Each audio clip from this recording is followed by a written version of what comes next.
जय श्री सीताराम।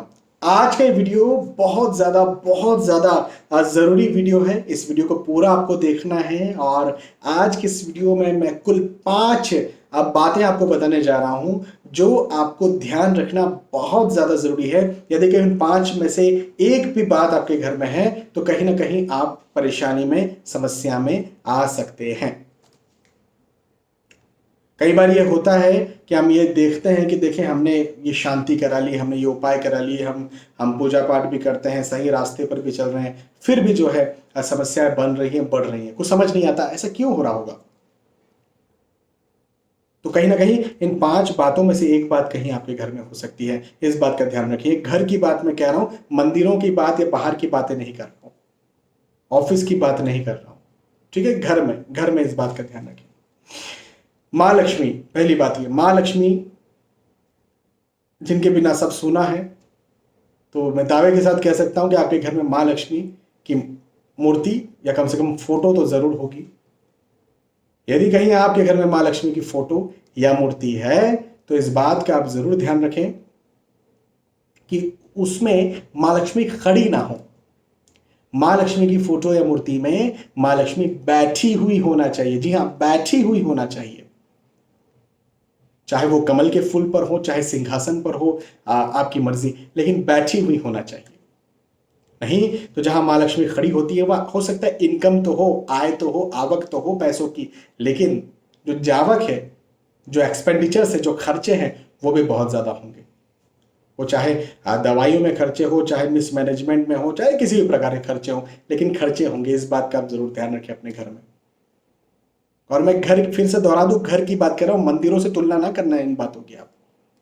हाँ, क्योंकि हर जगह के अलग अलग अपने अपने नियम होते हैं, तो मैं घर के नियमों की बात कर रहा हूं।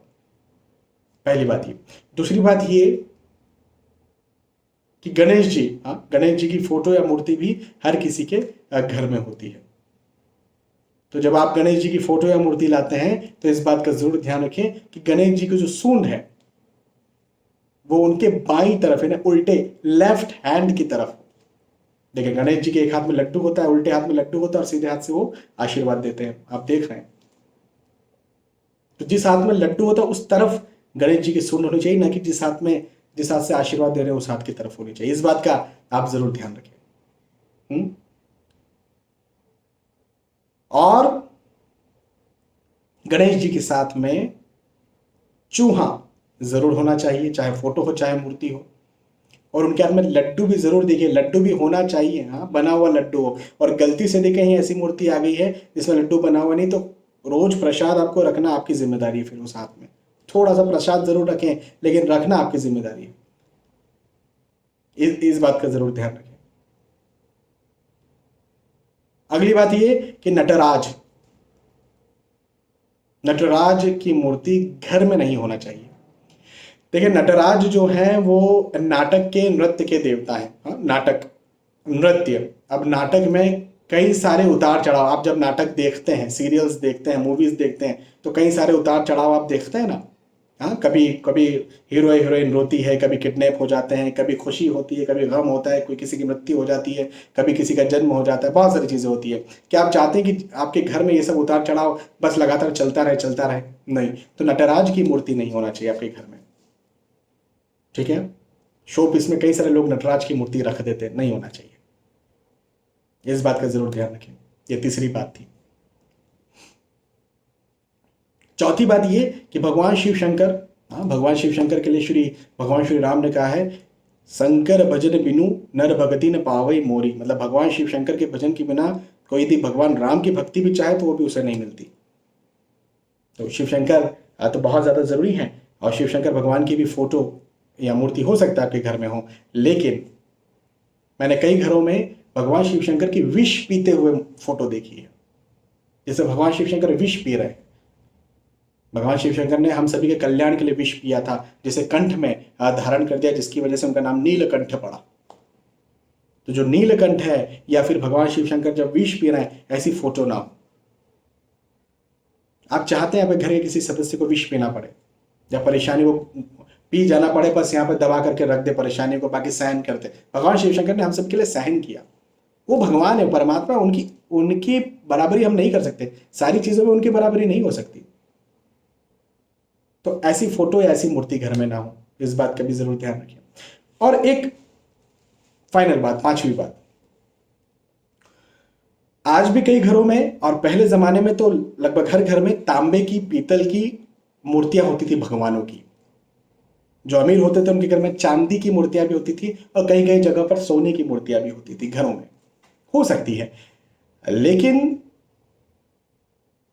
मैं ये कहूंगा कि अधिक से अधिक यदि आप ये सोच करके मूर्ति लेकर के आ रहे हैं कि उनकी पूजा करनी है, पूजा करनी है, देवस्थान में उन्हें रखना है और सालों साल रखना है, मतलब उन्हें आपको विसर्जित नहीं करना है, यदि ये सोच करके आप घर में लेकर के आ रहे हैं और मंदिर में रखने के लिए ला रहे हैं, तो मूर्ति हमेशा आप मेटल की लेकर के आए। वो चाहे पीतल की हो चाहे तांबे की हो। यदि आपके पास पैसा है तो आप चांदी की भी ला सकते हैं, भगवान करे आप सोने की भी मूर्तियां लेकर के आए, लेकिन तांबे की, पीतल की तो कम से कम लेकर के आए।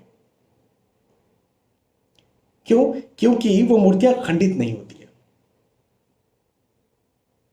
और ऐसी मूर्ति की पूजा करना जो कि खंडित है बहुत गलत है। हाँ, हम गणेश जी, गणेश विसर्जन, गणेश जी का को जब हम बैठाते हैं 11 दिन, कोई 3 दिन बैठाते, कोई 1 दिन बैठाते, तो उस समय हम लेकर के आते हैं मूर्तियां, तो उनका विसर्जन भी हो जाता है। लेकिन जहां आप पूजा कर रहे हैं, मंदिर में यदि कहीं मूर्ति रख रहे हैं किसी की भी, मंदिर में, हाँ मेरी बात का ध्यान रखना, मंदिर में यदि कहीं मूर्ति रख रहे हैं तो, और इस प्रकार से जैसे मेरे यहाँ ऑफिस में मेरे पीछे रखी हुई है श्री गणेश जी की मूर्ति, ध्यान रखिए खंडित ना हो, ठीक है? इस प्रकार से जरूर ध्यान आपको रखना है। और यदि मंदिर में मूर्तियां होती है ना, तो उन्हें धोते हैं, साफ करते हैं, नहलाते हैं, तो कहीं ना कहीं खंडित होने का डर ज्यादा होता है, ठीक है? तो बस केवल खंडित ना हो, यही एक रीजन है। यदि आपके घर में ऐसी मूर्तियां हैं भी तो उनका ध्यान जरूर रखें, खंडित ना हो कहीं से, नहीं तो फिर आपके लिए परेशानी हो सकती है, वो किसी की भी मूर्ति हो।